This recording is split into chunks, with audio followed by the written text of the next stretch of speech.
Good evening, everyone. The Armstrong School District's regular monthly meeting of May 8th, 2017 is about to begin.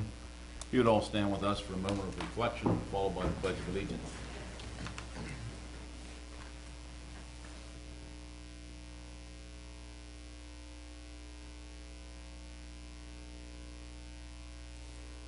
Pledge allegiance to the flag of the United States of America and to the republic for which it stands, one nation, under God, indivisible, with liberty and justice for all. Roll call, please. Mr. Burdell. Here. Mr. Chauncey. Here. Mr. Close. Here. Ms. Lowe. Here. Dr. Lobby. Here. Mr. Mulroy. Here. Mr. Rarick. Here. Mr. Skate. Here. Ms. Walker. Here. The Board of School Directors of Armstrong School District convened an executive session on Monday, May 8th at 7:00 p.m. in the Faculty Lounge of West Hills Intermediate School in Kittanning for discussion of personnel, collective bargaining, and real estate. Okay, report this evening? Yeah, this evening we have some special guests and their coaching staff here with us this evening. This board has, over the years, brought in students and student athletes for great academic achievement and athletic achievement. Tonight it's my privilege to introduce to you the West Shamokin girls basketball team and just some accomplishments for this team. 27-3 overall record, Heritage Conference champions, year one I believe in the Heritage Conference, right Coach? Set a statement, I guess, huh? Number one defense in District 6, District 6 champions in PIAA semifinals, and just a night of note, they were the last public school standing in 3A, correct? Yes. I didn't have that on the sheet. No, I made that up for that. A little plug for the public school system. Congratulations to you all. You guys had a community that just rallied behind you, created a lot of excitement, not only in your area, but the district in general. I went to a number of your playoff games, and I saw people from the entire county rallying and pushing behind you. So great job, great accomplishment. That's not something that happens every day. Matter of fact, I've been a lifelong resident of this county, and I'm not sure if it ever happened. Ford City has some great teams back in the day, but congratulations. I'd like to take this time to introduce members of the team. So if you could stand up. Katie Glover, and some of individual accomplishments for Katie. She's the Indiana Optimist All-Star Selection, Altoona Mirror All-Star Selection, Indiana All-Gazette Second Team, and Leader Times Second Team. Jasa Huth, Indiana Optimist All-Star Selection, Leader Times Third Team. Andrea Orlowski, Indiana Optimist All-Star Selection, Cager Classic All-Star Game Most Valuable Player, Indiana Gazette First Team, Leader Times First Team. Chloe Johnson, Rachel Johnson, not here, Elizabeth Ziegler. Those are the seniors.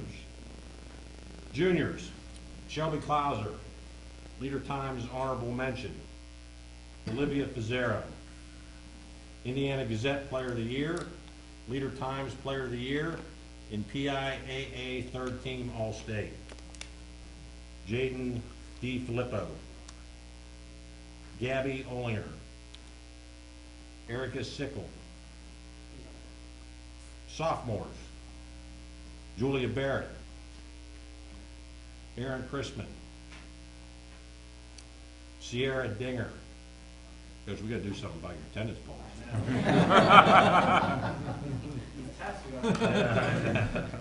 Claire Walker, freshman. Jaden Calhoun, Shayla Cessna, Shelby Cessna, Kennedy Eddy. Head coach, Mr. Frank Nagy. Frank was Indiana Gazette Coach of the Year, Leader Times Coach of the Year, and PIAA 3A Coach of the Year.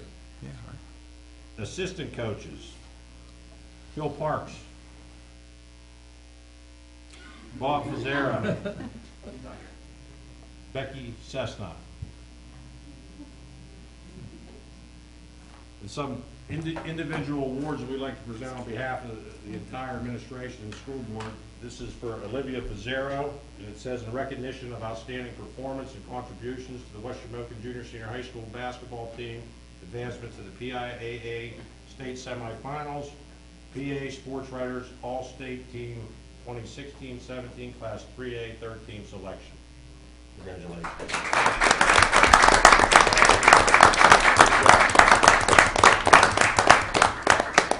And on behalf of the administration and board, we'd also like to recognize Mr. Frank Nagy in recognition of outstanding coaching and contributions to the West Shamokin Junior Senior High School girls basketball team, advancement to the PIAA state semifinals, PA Sports Writers All-Team Selection 2016-17 Class 3A Coach of the Year. Congratulations. There you go.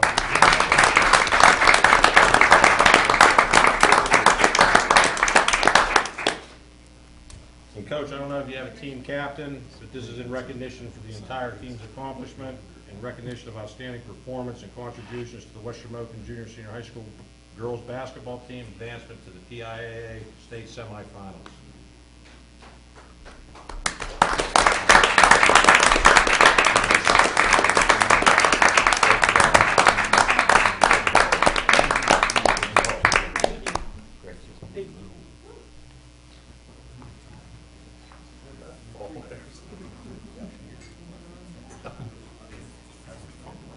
Any comments from the board? I'd just like to say that I was really impressed with the team and the way it played. I never witnessed a high school team that just kept coming. That's what you guys do all the time. I mean, you never got flustered. You just kept on going. I saw all the playoff games. I was totally impressed. And what you did to pull the community together and the county together was something that was, I don't know, we'll ever be seen again. It was credit to you guys. Frank, great job. And just a super season. Just keep up that fight the rest of your life. It'll be good. The great leadership, good team members, good teamwork, you know, all comes together. You know, it's hard work. You girls all know it the best, that to get somewhere, and it's something you'll never forget the rest of your lives, what you've accomplished and what you can get by working together to accomplish that goal where you work together like that. You know, there's some of these professional sports teams, they get off base, they can't get it together, they stop and, you know, get their heads together. Somebody has a little team meeting and bang, they go out and get it done. You just watched a little episode of that last night on TV with the Cubs.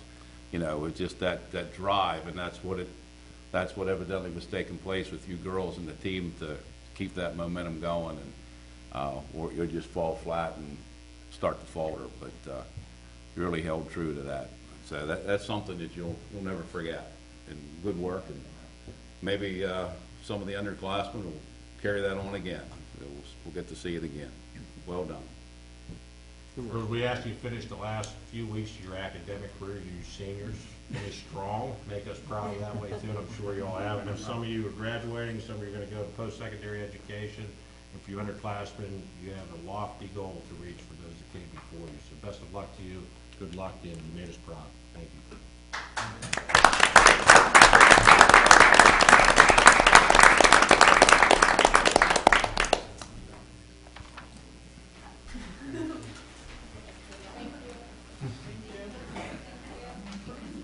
Thanks. Thank all of you guys so much. Proud of you. Hey, thanks for coming too. Even with that other assistant coach right there, I don't know how you did it with him.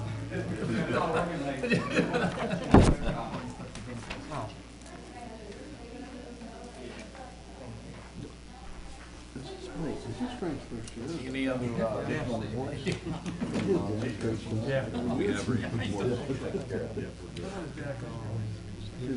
Yeah. public comments on agenda items this evening?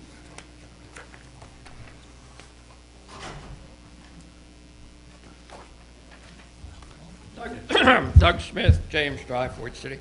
I have a couple questions about Ed 5, the blended service learning services agreement.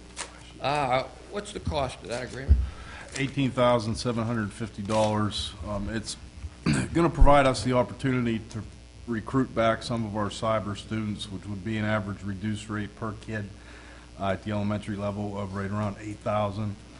There is a caveat to that agreement that if we do not recoup 18,750 in savings, we get next year free. Okay, so that's a one-year contract then? Yes. Okay, that's the, there's no per-student recovered fee? It's hard to make it has to be done on averages just because there's some variance there from different cyber organizations or cyber companies that are providing the service now charge different fees. Right. That also varies, obviously, with individual kids' needs. Okay, so, but 18,750 is it, as of right now, for 1 year? Yes. Okay. So their service is to recruit, wow. Their service is to provide us access to courseware and curricula, primarily. Their All right. courseware? Yes. Do we have to do anything with our curriculum, with our setup, with our tech setup? Do we have to do anything to absorb them? No, it's 100% web-based. They don't, can they match? I think we have like 145 courses offered through the Cyber Academy. Do they have? It's not quite 145. They do not match, and what we have is 7 to 12. Okay. This effort is primarily going to be at the elementary level through next year because we have no elementary cyber programming. Right now, we're losing an opportunity there to have some of those kids take part in our cyber program just because we don't offer curriculum. Okay, so, and then for every new student, we would supply them with a new computer, well, not a new, but a district computer, district printer, et cetera. The equipment they need to be involved with that. Yes. And is there any idea how much all that equipment and everything is per student? Just ballpark. I can tell you 7 to 12 just because for this school year it was $33.44 per kid. Now that's us providing that service ourselves. As part of this agreement, VLN will actually provide the instruction and the equipment at a cost of $4,500. Now we still, on average, each of those students costs us right now out of pocket between about $11,000 and $18,000 a year. That's my point in all this, Doug, is that you spend a little bit, we save significantly more money by keeping them in our cyber school. That's what I was talking about last Thursday. Right. That we've been. Well, this is kind of a follow-up to what you were talking about. But I agree, if you can save some money that way, but my concern was what's the upfront cost and everything that goes on. Yeah, there definitely is. I Right. mean, there's technology and there's some other expenses, but I think, what are you thinking, 7 through 12 is about, what, 3,300, something like that? 7 to 12 for us to do it ourselves. Yeah, For right. this school year, the exact number was $33.44. All right, we do it, we do it the least expensive. There are some things that are, prohibitive for us, as we talked about. Our teachers that run it obviously aren't available during the school day, to work with cyber kids. Their work's primarily done after 3 o'clock. And as I said, right now, we don't have an elementary platform to offer.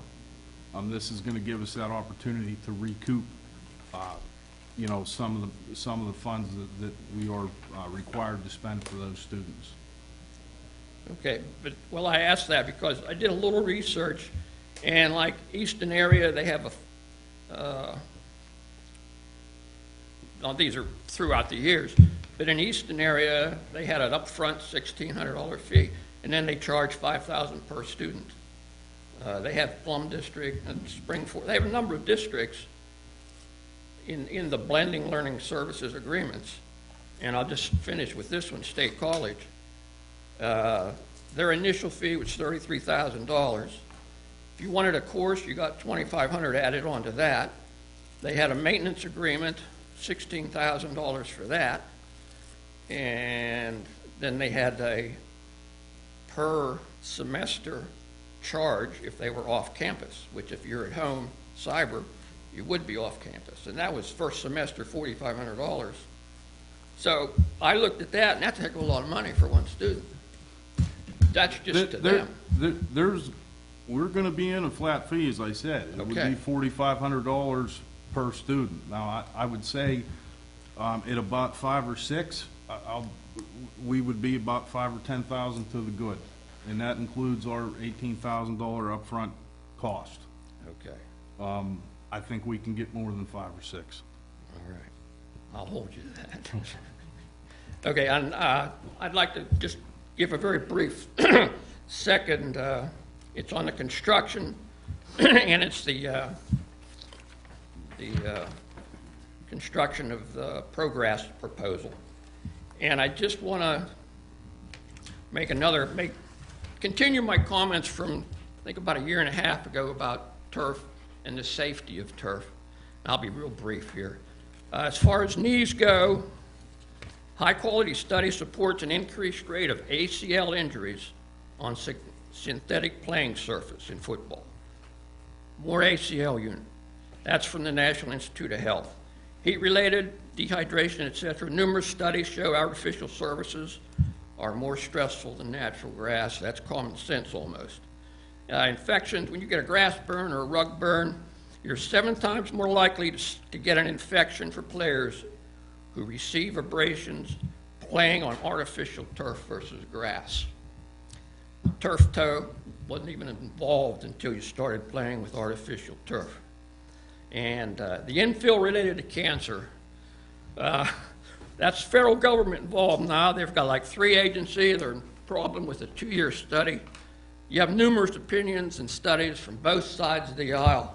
And I likened it to Bigfoot. Either you believe or you don't believe. And my final comment is on concussions.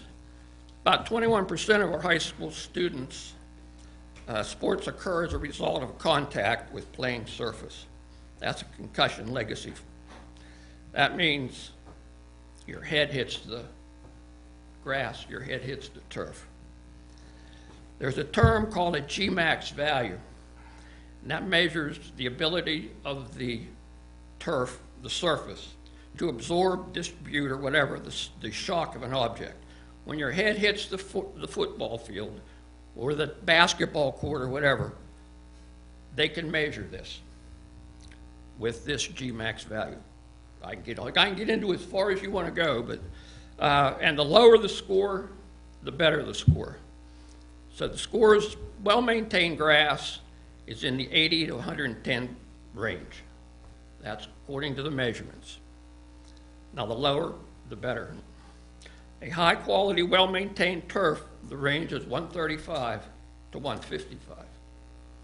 The NFL has a level, 165. You can't play above 165 on this measurement scale.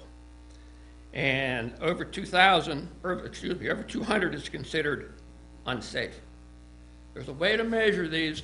Can we, or would you, consider measuring the 2 fields you have up there and get with Progress and get the best possible G-force numbers we can possibly get? That is safety, and I think we should be worried about that. Thank you. Thank you.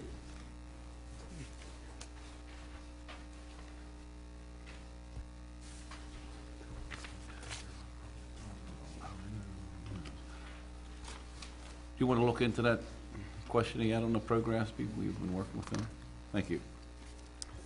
We have a formal request to speak this evening by Mr. Don Maines. If you go to the podium, please. Where are all your people? Where are all the citizens? Watching the Penguin game. What's that? I saw a million cars out there. I thought I would be standing room only. Thank you very much. I appreciate to be able to come to you all. This is about the reuse of Ford City High School. The Department of Housing and Urban Development are very closely looking at this as a repurpose project. What I had proposed last time to you all was in the school, the front part of the school, we'd like to remain the same, the 1908 part.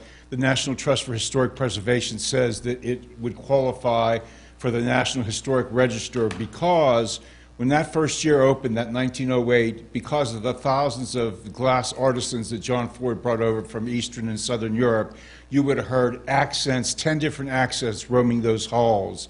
And that's why the National Trust for Historic Preservation said it would qualify as a historic site. In the front part of the school, I have prepared a small business and technical school. This would be their first rural campus. I was ready to bring them up as soon as the school was ended. I talked to Mr. Henley. He said the school would be all right, but you had an auction and things got torn up a bit, fire extinguishers ripped out.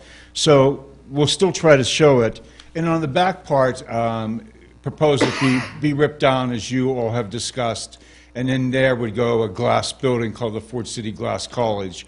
We're going to have a fundraiser to do all the renderings for these. So again, once you see a picture, 1,000 words. And we're having an event during, at the end of the month, there's a celebration in Fort City.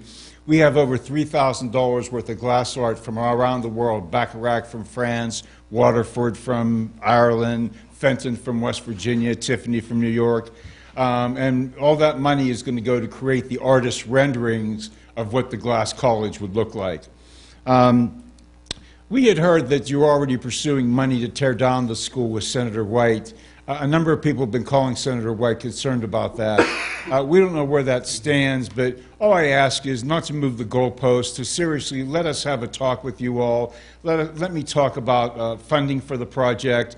As I mentioned, I've been fortunate to raise $20 billion for communities, working at the White House for 8 years and then working as U.S. Deputy Assistant Secretary for Economic Development. And I worked on a lot of projects like this. And I know your hesitancy, too, because to be honest with you, Fort City had some problems. They lost that $10 million asset. They got slapped with a $500,000 fine.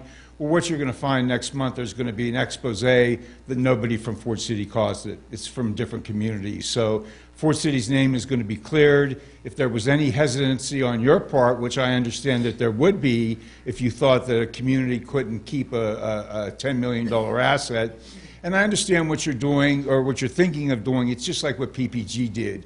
They gave the buildings away in the 80s, and then they just sat there and rotted because nobody could do anything with them, and PPG was getting the blame. I'm sure it's the same thing with you all. You don't want to give the school, and then you just see it decaying, and it's always called the Fort City High School, and it comes back to you. But I assure you, that, again, I've done a lot of projects, and if I have a chance to just sit down and talk seriously with somebody and not know that it's hanging over our head, the ripping down of the school, then I'll bring together all the assets that we're going to do, both fundraising and everything else, to make something to be proud of. Again, be remembered for what you create. Don't be remembered for what you destroy. And I hope that's the case, that you won't be remembered for what you destroy, because it's a historic building then. Thank you for letting me come. I appreciate that. Thank you. May I meet with somebody? I mean, I don't know who it would be.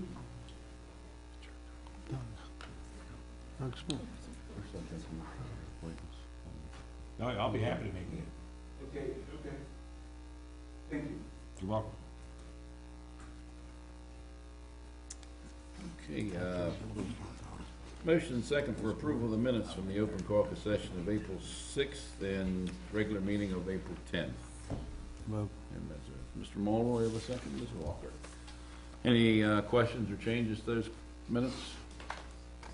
Roll call, please. Mr. Mulroy? Yes. Mr. Rarick? Yes. Mr. Skate? Yes. Ms. Walker? Yes. Mr. Burdell? Yes. Mr. Chauncey? Yes. Mr. Close? Yes. Ms. Lote? Yes. Dr. Lobby? Yes. Number voting yes, 9. Number voting no, 0. 0 absent. Motion carries. Yeah, moving on to bills, motion and second for approval of the 4 categories of bills for food service fund for April, capital projects for April, athletic fund for March, and the presentation of bills for payment for April. Motion and second for approval. Mr. Burdell, Dr. Lobby. Questions on the bills? Roll call, please. Mr. Rarick? Yes. Mr. Skate? Yes. Ms. Walker? Yes. Mr. Burdell? Yes. Mr. Chauncey? Yes. Mr. Close? Yes. Ms. Lote? Yes. Dr. Lobby? Yes. Mr. Mulroy? Yes. Number voting yes, 9. Number voting no, 0. Motion carries. Personnel section, 1 through 19 with the exception of 7, 9, 13, and 14, which are for information only. Entertain a motion and a second for approval of those. Mr. Varick, have a second? So moved. Mr. Mulroy? Roll call, please. Mr. Skave? Yes. Ms. Walker? Yes to all but number, per 10, I'll abstain on per 10. Mr. Burdell? Yes. Mr. Chauncey? Yes. Mr. Close? Yes? Ms. Lote? Yes for all and abstention of per 10 also. Dr. Lobby? Yes. Mr. Mulroy? Yes. Mr. Rarick? Yes. Per 10, we had 2 abstentions, so that would be number voting yes, 7. Number voting no, 0, 2 abstentions. The remainder, number voting yes, 9. Number voting no, 0. Motion carries. Education items 1 through 8. Motion and second for approval of those 8 education items. Mr. Varick, Mr. Chauncey. Any further things to report on those education items from administration? Nothing more than was presented last week. All right. Any additional questions? Roll call, please. Ms. Walker? Yes. Mr. Burdell? Yes. Mr. Chauncey? Yes. Mr. Close? Yes? Ms. Lote? Yes. Dr. Lobby? Yes. Mr. Mulroy? Yes. Mr. Rarick? Yes. Mr. Skave? Yes. Number voting yes, 9. Number voting no, 0. Motion carries. 5 business items. Want to pull that preliminary budget out by itself for 5? Want to do that? It'd be pretty wise to do that. Okay, we'll do business 1 through 4. At this time, motion and second for approval of those 4 business. Mr. Rarick, Dr. Lobby. Election of board treasurer, Mr. Kirk, whose name is on the. Any questions on those 4 business items?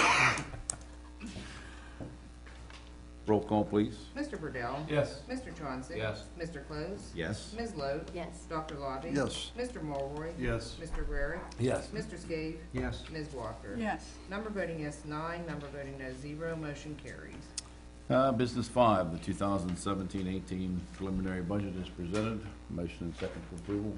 Mr. Rarick, Dr. Lobby.